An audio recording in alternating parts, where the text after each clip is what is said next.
পানি ভালো বা নোংরা তাতে আমার কি? আন্টি আমি একটা রোল দেবো, কিন্তু একটু ভালো করে ধুয়ে দেন। কি বলছো? এই দেখো পানি, আমি অনেক ভালো করে ধুয়েছি।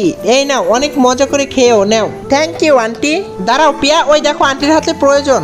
এত পরিষ্কার পানি আমি কোথায় পাবো? চলো এই নোংরা পানি দিয়ে ধুয়ে নিই। এটা তো আর আমি খাবো না, লোক খাবে, লোকের অসুখ হবে। আর তো আর আমি ওদেরকে ডাস্টবিন থেকে পানি উঠানো দেখেছি। আজকাল লোকেদের নোংরা পানি টেস্ট লাগে। আরে আল্লাহ, রোদে তো সব সবজি শুকাই দিল। চলো এই নোংরা পানি দিয়ে এই সবজিগুলো ভিজিয়ে দিই।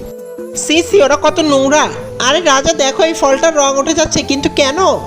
লোক কিভাবে বুঝবে যে আমি এগুলো কেমিক্যাল দিয়ে কালার করি? আমার তো শুধু অনেক টাকা কামানো দরকার। হা হা হা, আমি এগুলো মোমবাতি দিয়ে দিই যাতে কালার না ওঠে। এখন লাগতেছে না অরিজিনাল ফল।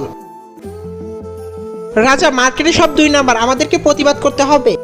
কিন্তু কিভাবে করব? ওরা তো কিসমিসও পর্যন্ত 2 নাম্বার করে। দেখো বন্ধুরা, এই জন্য ডাক্তাররা সবসময় নিষেধ করে বাইরের ফুডপাত থেকে কোনো খাবার না খেতে। বন্ধুরা তোমরাও আজ থেকে সতর্ক হয়ে যাও এবং প্রতিবাদ করা শেখো।